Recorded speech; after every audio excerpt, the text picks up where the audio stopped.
Assalamualaikum warahmatullahi wabarakatuh. Saudara-saudaraku yang dirahmati dan dicintai oleh Allah Subhanahu wa Ta'ala. Segala puji bagi Allah, Tuhan semesta alam, yang mengaruniakan kepada kita nikmat iman, nikmat Islam, dan nikmat waktu untuk mendekat kepadanya.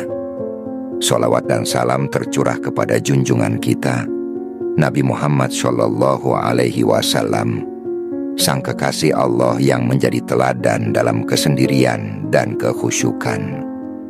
Hari ini, kita semua akan membahas sebuah dimensi yang jarang dibicarakan, namun sangat penting dalam perjalanan ruhani, yakni amalan ketika berkholwat, yaitu menyendiri dalam rangka mengingat dan mendekatkan diri kepada Allah. Saudaraku, berkholwat bukanlah sekadar menyepi dari manusia, bukan pula sekadar menjauh dari hiruk-pikuk dunia. Berkholwat adalah seni kembali kepada fitrah, kembali kepada keheningan di mana hanya ada kita dan Allah. Para sufi dan ahli tasawuf sejak zaman dahulu telah menempatkan khalwat sebagai makam penting dalam suluk. Imam Al-Ghazali dalam Ihya Ulumuddin menjelaskan bahwa khalwat adalah salah satu pintu bagi para salik, para penempuh jalan spiritual, untuk menyucikan jiwa dari segala sesuatu selain Allah. Bahkan beliau berkata, tak ada jalan untuk mencapai makrifat kecuali dengan khalwat dan mujahadah. Namun tentu bukan sembarang khalwat yang bisa mengangkat ruhani seseorang. Disinilah pentingnya kita mengetahui amalan-amalan khusus yang dilakukan selama berkholwat, sebagaimana diajarkan oleh para wali dan guru mursyid. Syekh Abdul Qadir Al-Jilani rahimahullah, misalnya, menekankan bahwa kholwat hendaknya dimulai dengan taubat nasuha. Beliau berkata, bersihkan dahulu hatimu dari maksiat dan dunia. Barulah duduklah engkau dalam kholwat, niscaya engkau akan melihat cahaya Tuhanmu. Maka amalan pertama dalam kholwat adalah taubat. Taubat yang tulus, yang diiringi dengan air mata penyesalan dan harapan untuk tidak mengulangi. Setelah taubat, para sufi mengajarkan agar hati diliputi zikir.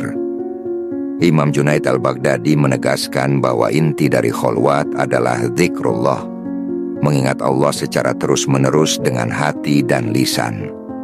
Dalam kitab-kitab para wali, seperti Risalah Kusyairiyah, disebutkan bahwa zikir yang paling afdol saat kholwat adalah zikir La ilaha illallah, dengan tartil dan penuh tafakkur. Zikir ini memutus segala ikatan dengan dunia dan mengarahkan ruh kita hanya kepada satu tujuan, yakni Allah. Kemudian, ada pula amalan membaca Al-Quran secara perlahan, dengan tadabbur yang mendalam. Ini bukan seperti membaca dalam keramaian, melainkan seperti berdialog dengan Allah dalam sepi. Syekh Ahmad At-Tijani, dalam ajaran tarekatnya, menyarankan membaca surat Yasin dan Al-Ikhlas berulang kali selama berkholwat, sebagai jalan membuka cahaya batin dan mendatangkan keberkahan ruhani.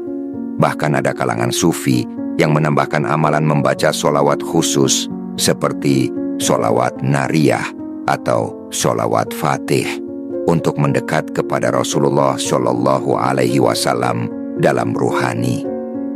Saudaraku, di titik ini kami mengingatkan kalian semua untuk menyimak pembahasan ini sampai akhir, karena setiap bagian dari pembahasan ini memiliki kedalaman yang saling terhubung. Kita sedang membahas jalan yang telah ditempuh oleh para wali Allah, maka akan sangat disayangkan jika terputus di tengah. Dan kalau dirasa video ini bermanfaat, tolong bantu dakwah ini dengan menekan tombol suka, berlangganan atau subscribe, dan aktifkan lonceng notifikasinya, agar pembahasan ini bisa menyebar kepada saudara-saudara kita di luar sana. Lalu, bagaimana dengan posisi fisik saat berkholwat? Para ulama sufi seperti Imam Abu Thalib Al-Makki dalam Qut Al-Qulub menyebutkan bahwa tempat kholwat haruslah bersih, tenang, dan tidak banyak gangguan. Duduklah menghadap kiblat dalam keadaan suci dari hadas besar dan kecil. Amalan zikir dilakukan dengan suara pelan, cukup terdengar oleh diri sendiri, karena seperti disebutkan dalam Al-Quran. Dan berzikirlah kepada Tuhanmu dalam hatimu dengan rendah hati dan rasa takut, dan dengan tidak mengeraskan suara di waktu pagi dan petang. Quran Surah Al-A'raf ayat 205. Tidak sedikit dari para wali yang menghidupkan malam-malam kholwat dengan muraqabah, yakni pengawasan hati terhadap kehadiran Allah. Ini adalah makom tinggi, di mana seseorang menyadari sepenuhnya bahwa Allah sedang menyaksikan dan mendengarnya. Syekh Ibnu Athaillah As-Sakandari berkata dalam Al-Hikam, sesungguhnya Allah tidak membuka bagimu pintu kholwat kecuali karena Dia ingin memperlihatkan padamu keindahannya. Kholwat juga menjadi tempat terbaik untuk melakukan muhasabah, introspeksi diri secara mendalam. Tanyakan pada diri kita, sudah sejauh apa perjalanan kita menuju Allah? Sudahkah amal kita ikhlas? Atau jangan-jangan selama ini kita hanya terjebak dalam kesibukan dunia yang membutakan rohani? Sebab kata Imam Al-Ghazali, orang yang tidak mengenal dirinya tidak akan pernah mengenal Tuhannya. Satu hal yang sering dilupakan adalah menjaga adab selama berkholwat. Di antara adabnya adalah tidak berkata kecuali dengan kebutuhan, menjaga wudhu selama mungkin, serta tidak banyak tidur. Banyak sufi menyarankan untuk mengisi waktu malam dengan qiyamul lail, sholat malam. Walau hanya 2 rakaat, namun dengan hati yang hadir. Mereka juga menganjurkan untuk tidak terlalu makan selama kholwat, karena kata mereka, kenyang adalah pintu mengantuk dan lalai, sementara lapar adalah pintu hadirnya Allah dalam hati. Dan tak kalah penting, berkholwat sebaiknya dilakukan dengan bimbingan seorang guru atau mursyid, sebagaimana tradisi para salik terdahulu. Kholwat yang dilakukan tanpa panduan bisa mengarah pada kesesatan, sebab dalam keheningan, bisikan bisa datang dari arah manapun, bisa dari malaikat, bisa dari hawa nafsu, bahkan dari syaiton. Maka seorang guru rohani akan menjadi cermin dan penunjuk arah, sebagaimana Rasulullah adalah cermin bagi para sahabat dalam perjalanan spiritual mereka. Banyak kisah-kisah dari para wali Allah yang mendapatkan futuhat, pembukaan ilahi saat mereka berkholwat. Ada yang diberikan karunia memahami makna Al-Quran, ada pula yang dikaruniai makom mahabbah, cinta yang tulus dan mendalam kepada Allah. Namun tujuan utama kholwat bukanlah karomah atau pengalaman luar biasa. Tujuan kholwat adalah agar hati kita menjadi bening, sehingga bisa mencintai Allah tanpa syarat, tanpa pamrih. Saudara-saudaraku, betapa luas dan dalamnya lautan kholwat ini. Bukan untuk dijadikan pelarian, tapi untuk dijadikan tempat menempa diri, membersihkan jiwa, dan menemukan kembali makna kehidupan dalam keheningan yang penuh cahaya. Bila Allah berkehendak, maka dalam sunyi itulah kita akan mendengar bisikan cintanya yang paling jernih. Saudaraku, kita sering mendengar kisah-kisah para wali yang luar biasa. Di dalam kesendirian mereka, banyak yang menemukan rahasia-rahasia kehidupan yang tidak diketahui oleh orang lain. Sebagaimana yang diceritakan dalam Manazil As-Sa'irin, sebuah kitab sufi karya Imam Abu Ismail Al-Harawi, ada kisah tentang seorang wali Allah yang menghabiskan waktu bertahun-tahun dalam kholwat, hanya berzikir, berdoa, dan merenung. Suatu hari, setelah bertahun-tahun ia menjalani kehidupan ini, ia mendapatkan wahyu dari Allah yang berbunyi, "Wahai hambaku, engkau telah lama menunggu, namun sesungguhnya kami yang lebih menunggu kedatanganmu. Setiap langkahmu menuju kami adalah langkah yang penuh berkah." Bukan hanya wahyu yang diterima oleh para wali ini, tetapi mereka juga mendapatkan pengalaman-pengalaman spiritual yang menakjubkan. Dalam sebuah kisah, Syekh Abdul Qadir Al-Jilani sendiri ketika sedang berkholwat, tiba-tiba mendengar suara yang memanggilnya dengan namanya. "Abdul Qadir, apakah kamu sudah puas dengan zikirmu?" Pada saat itulah beliau merasakan begitu dekatnya Allah, seolah-olah setiap zikir yang beliau ucapkan didengarkan langsung olehnya. Ini bukanlah karomah yang dicari, namun justru rasa kehadiran Allah yang penuh dengan cinta dan kasih sayang, yang menguatkan hati dan mengarahkan langkah-langkah selanjutnya. Para sufi mengajarkan kita bahwa pengalaman seperti ini bukanlah tujuan akhir. Yang lebih penting adalah menjaga keikhlasan dalam menjalani kholwat. Mereka selalu mengingatkan bahwa jika dalam kholwat kita hanya mencari pengalaman mistis atau ingin dipuji oleh orang lain, maka itu bukanlah kholwat yang benar. Bahkan, Syekh Ibrahim Al-Khawas, salah seorang wali besar, berkata, "Barang siapa yang mencari karomah dalam kholwatnya, maka dia telah terhalang dari hakikat kholwat itu sendiri. Yang dia cari adalah keinginan duniawi, bukan keridhaan Allah. Maka tujuan utama dari berkholwat adalah untuk membersihkan hati, menumbuhkan rasa takut kepada Allah, serta merasakan kehadirannya dalam setiap detik kehidupan kita. Amalan-amalan seperti zikir, membaca Al-Quran, dan sholat malam menjadi jalan yang mengarahkan kita kepada pemahaman yang lebih mendalam tentang hakikat kehidupan."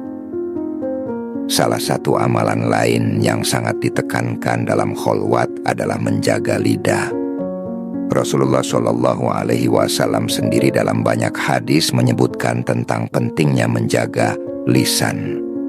Dalam konteks kholwat, ini berarti menjaga supaya tidak tergoda untuk berbicara tentang dunia, apalagi tentang hal-hal yang tidak bermanfaat.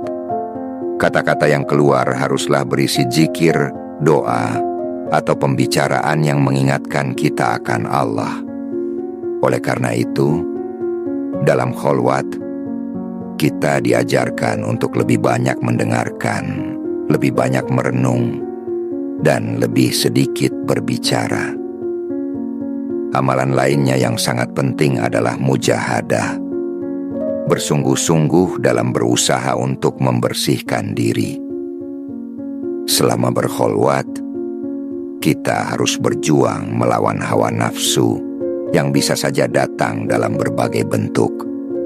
Terkadang nafsu muncul dalam bentuk kesenangan batin, seperti rasa ingin dihormati, ingin mendapat pujian, atau bahkan ingin mengalami pengalaman-pengalaman spiritual yang spektakuler. Semua itu adalah ujian yang harus kita hadapi dan atasi dalam perjalanan menuju Allah. Syekh Junaid Al-Baghdadi dalam ajaran tarekatnya mengatakan bahwa setiap langkah menuju Allah adalah ujian. Setiap detik yang kita habiskan di kholwat adalah waktu untuk berjuang melawan nafsu. Berkholwat adalah proses untuk lebih mengenal diri sendiri. Ketika kita menjauh dari dunia luar, kita tidak hanya menjauh dari hiruk-pikuk kehidupan, tetapi juga menjauh dari pengaruh luar yang bisa menutupi hakikat diri kita.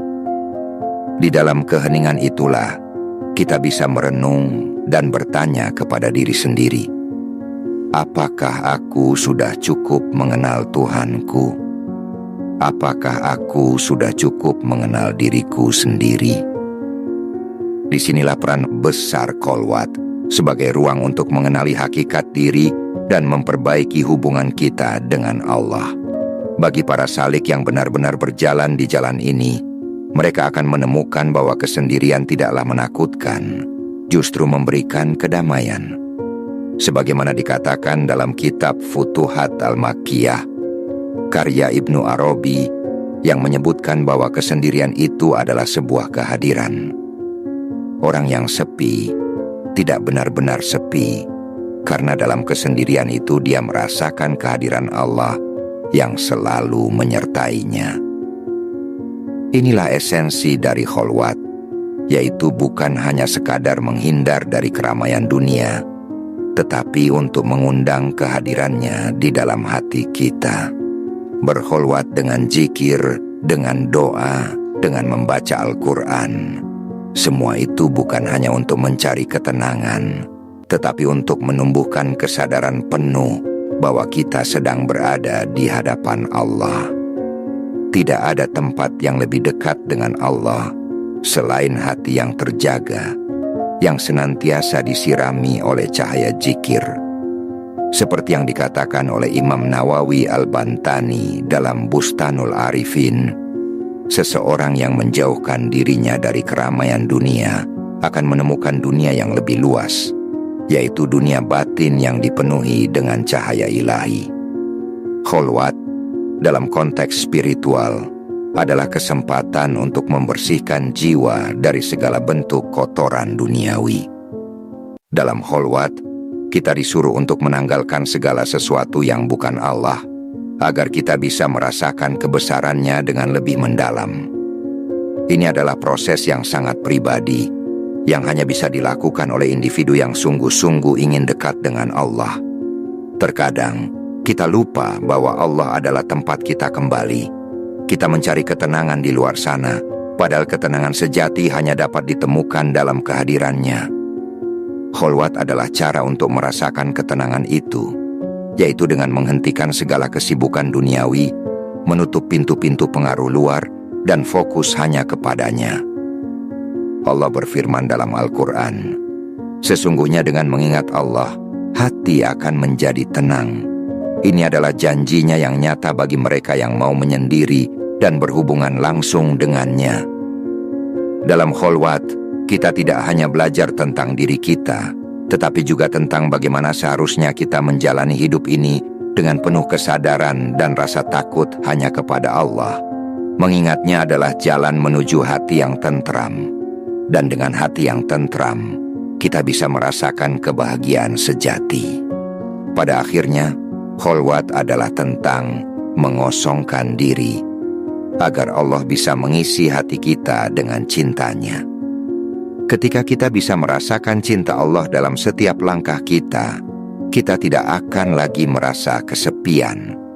Kita tidak akan lagi mencari kebahagiaan di luar diri kita, karena kita tahu bahwa kebahagiaan sejati hanya datang dengan kedekatan dengannya. Dalam setiap detik yang kita habiskan untuk mengingatnya, dalam setiap zikir yang kita lafalkan, kita semakin merasakan betapa Allah begitu dekat dengan kita. Saudaraku, marilah kita manfaatkan setiap kesempatan untuk berkholwat dan menjadikan waktu tersebut sebagai waktu yang penuh dengan amal ibadah. Dalam kesendirian itu, kita tidak hanya berbicara tentang amalan-amalan formal saja, tetapi juga tentang membangun hubungan yang lebih dalam dengan Allah, berusaha untuk selalu berada dalam kehadirannya dalam keadaan apapun. Sekali lagi, jika video ini memberikan manfaat bagi kalian, jangan lupa untuk mendukung channel ini dengan memberikan like, subscribe, dan juga share kepada teman-teman kalian, agar lebih banyak orang yang mendapatkan manfaat dari pembahasan ini. Jika ada pertanyaan atau pendapat, silakan tulis di kolom komentar. Saya akan sangat senang untuk berdiskusi lebih lanjut dengan antum semua. Semoga Allah selalu memberikan kita kekuatan untuk terus berada di jalannya, untuk selalu berusaha mendekatkan diri kepadanya, dan untuk selalu berada dalam rahmat-Nya. Wassalamualaikum warahmatullahi wabarakatuh.